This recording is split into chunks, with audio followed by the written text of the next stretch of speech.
Hello, friends. Here at FUM, we are thinking about the inward light of Christ and how it is a source of truth and power and unity for us, for those who know Christ and follow him.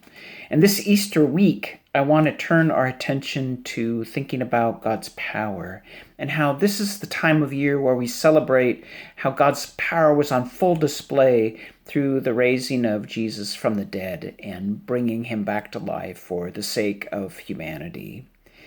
Of course, all throughout his life, he had this power that was being released through him, working through him for the good of others. The power to heal the sick, the power to release the prisoner, to speak truth, to act with courage, to step out into the unknown. Power that helped him not only avoid doing evil, but this power that was at work through him in order to do great good. And all throughout the Bible, there's this sense that that same power, which is likened to dynamite, is at work in the rest of us who are followers of his. But sometimes I feel like we trivialize this a little bit. We talk about how God's power helped me find a parking space, or God's power helped heal a crack in my window, or helped me find a lost book. And while I don't want to underestimate the different ways that God works, I feel like sometimes those illustrations miss the whole point. Because one of the things that 2 Peter says in chapter 1, verse 3 says that God's divine power has given us everything we need for life and to do God's will. That's the kind of power that is at work in us.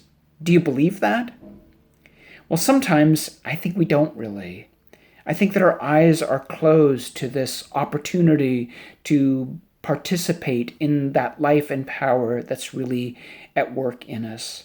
I'm mindful of a quote from Augustine. He says, it's of no advantage to be near the light if our eyes are closed. And sometimes, at least in my life, I just forget about it. I don't think about how God is really at work in me. So this week, I want to encourage you and me to open our eyes and see all the light and all the power that is at work in us and available to be used through us. And just maybe, we may be surprised what God is able to do.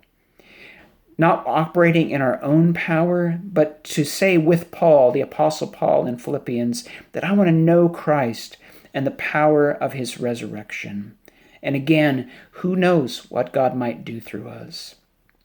Nietzsche once said years ago that if people wanted him to believe in Jesus, they were going to have to look a lot more resurrected. So as we turn our attention to thinking about the power of Christ that is at work in us, maybe people will see the resurrection is in fact real as our lives are used to do God's will and to do great good in the world. Bless you in your work this week, and as you experiment with this power, share your experiences in the comments below. Peace to you, and God bless you this resurrection week, because he is risen.